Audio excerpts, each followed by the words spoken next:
you a movie called Captain Fantastic, a 2016 comedy drama. Ben Cash resides within the mountainous region of Washington with his 6 kids: Bodvan, Relian, Keelier, Vesper, Zaja, and Nye. The parents gave their children names that are entirely unique and have never been used before. Their mother used to live with them as well, but due to her mental disease, she had to be institutionalized. They have no interaction with society and only coexist with nature. Ben teaches his kids to be independent and not rely on modern technology or the oppressive American system, which he despises. He instructs them in hunting, plant identifying, to purify water, and cook the food they hunted. To stay physically fit and athletic, they follow a strict training regimen that involves learning how to wield weapons and defend themselves. In addition, Ben imparts to them the left-wing anarchist principles that drove him and his wife to abandon society in the first place by providing them challenging materials to study and daily quizzing them on them. By giving them difficult reading material to study and quizzing them on it every day, Ben also teaches them the left-wing anarchist ideals that originally motivated him and his wife to flee civilization.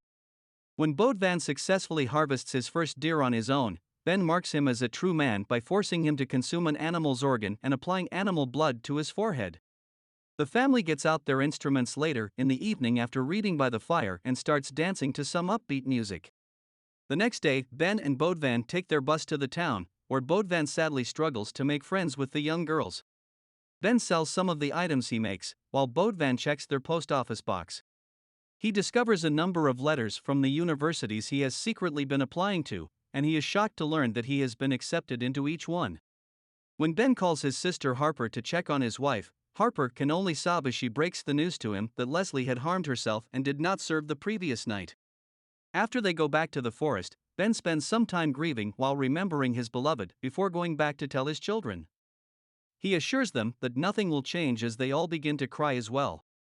Furiously, Relian grabs a knife, cursing, and almost stabs his father with it. Relian restrains himself before doing anything serious, and instead starts slashing the wall while cursing and telling Ben he despises him. The children are still put through their training the following morning, but they are curious about their mother's burial. Ben returns home to speak with his father-in-law Jack, who has never approved of their way of life and now threatens to have been arrested if he attends Leslie's funeral despite her final request to be cremated rather than buried. The next person to answer the phone is Leslie's mother Abigail, who informs Ben that the funeral will take place in their church in New Mexico in 5 days, but that she doesn't believe it would be wise for him to go either. Ben tells the kids that if he gets arrested, he might lose custody of them, and they're not happy to hear it.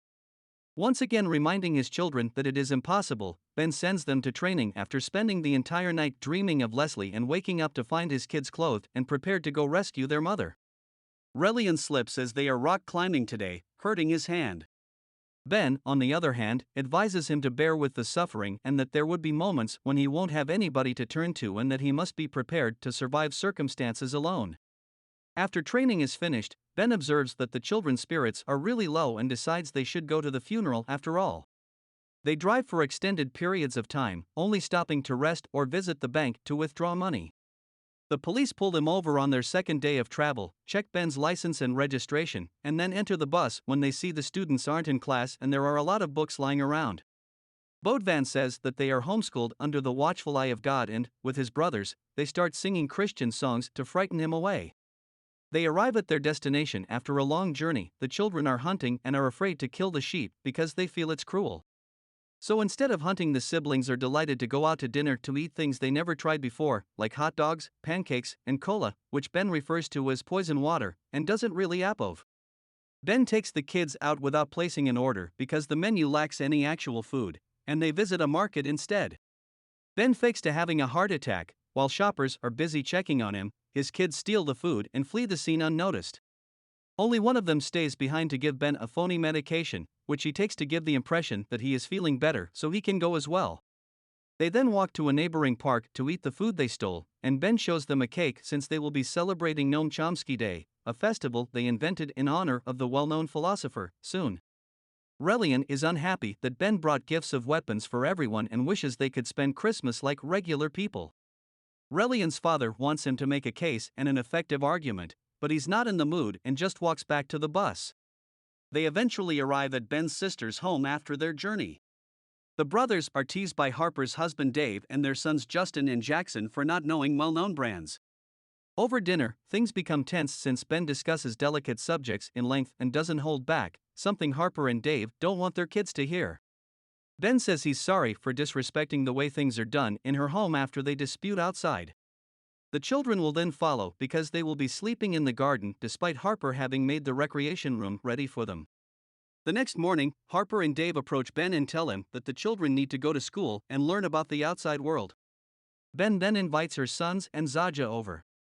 Harper's sons could not answer the Bill of Rights, as demonstrated by Zaja's knowledge of the Bill of Rights, meaning that Ben's teachings were just fine. Soon after, they return to the road, and after many hours of driving, they stop for a respite at a motorhome camping site.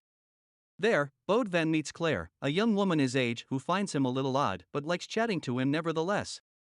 Bode Van claims that they are from Paris, that his father is a writer, and that his mother works on top-secret government projects, although he is unable to understand many of the cultural allusions she makes. Bode Van is shocked that they continue to make out, and when Claire's mother discovers them, he kneels down and begs Claire for her hand in marriage after making a beautiful speech about how she broadened his perspective. The two women chuckle and head back to their own van, believing he is joking. The following day, while they are leaving, Bode Van can't resist staring at her out the window. They finally arrive in New Mexico after such a long journey, so they park the bus there and spend the night there, when Ben has another dream about Leslie. The family enters the church at the funeral mass the following morning while dressed to the nines, drawing disapproval from Leslie's parents, Jack and Abigail. Ben seizes the opportunity to speak up and interrupt the priest as soon as he mentions Leslie's spouse and children during his sermon. When Jack calls security to haul Ben out because he can't take it anymore, the kids also depart. When the mass is finished, Jack and Abigail stop by to greet the children. Jack, however, informs Ben that he is the worst thing that has ever happened to his family and that he is not welcome to the burial, but the children can attend. Ben declines because he doesn't want anyone to take his children away, but he does board the bus with them to pursue the cars and prevent them from burying his wife. The kids beg him not to since it will get him arrested, and they don't want to lose him like they did their mother. Ben gives in and drives away so they can set up camp in a park. In the evening, while having fun, Relian confides in Bode Van that he believes Ben drove his mother insane and that he is dangerous. Relian also breaks down in tears as he criticizes his brother for believing their lives are perfect and their father is good. Bode Van is left with a lot to think about, so he makes up his mind and presents Ben with all the university acceptance letters. Finding out he was accepted to all prestigious names: Yale, Stanford, Princeton, Harvard, Dartmouth, MIT, Brown. Ben finds it remarkable but also upset. He begins to rage about how his son has been acting behind his back and lying to him for the entire time, but Bode Van cuts him off by revealing that it was his mother who initially helped him in applying. Bode Van, who is crying, tells Ben that he genuinely doesn't know anything unless it comes from a book, that Leslie knew that Ben made them all become freaks. The next person to appear is Nye, who hands Ben a note from Relian stating that he is staying with his grandparents. Ben rushes on the bus to get Relian back. Relian is upset and yells at Ben that he killed his mother, that he overheard them fighting because his mother wanted to live somewhere else and he didn't, and that he hated him. Ben tries to pursue Jack when he stomps out of the room, but Jack stops him by shooting an arrow towards Ben. He begins listing all the odd or dangerous things about Relian's situation, such as the fact that he doesn't go to school, was given a gun on a made-up holiday, stole food from a market, injured his hand severely, and has several bruises all over his body. Jack views this as child abuse and informs Ben that they would soon be contesting his custody of the children in court, but for the time being, Relian remains there. Ben hurries out of the house to avoid being arrested because Jack calls the police, but he doesn't want to go without his son. He still doesn't give up. Ben and the kids wait in the bushes until the police have left, at which point he sends Vesper to the roofs to reach her brother through a window. But before she gets there, a roof tile breaks, sending her falling first into a car and then to the ground. Vesper is taken urgently to the hospital, where the doctor diagnoses her with a broken leg and a concussion but happily no brain damage. He does, however, point out that she may have died or became paralyzed if she had struck her spine a few millimeters lower. The family stays at Jack's house while Vesper recovers, and Ben observes how his children truly enjoy spending time with their grandfather. Abigail takes the chance to give Ben some letters Leslie wrote before Ben asked her parents to pay for her treatment. In the letters, Leslie informs her mother that she no longer needs to pick her up because she and Ben have built the ideal home where her kids would grow up to be philosopher kings. Because all of this made Leslie very happy, she wants to recover with them. Ben informs the kids that they will now live with their grandparents after realizing his mistakes.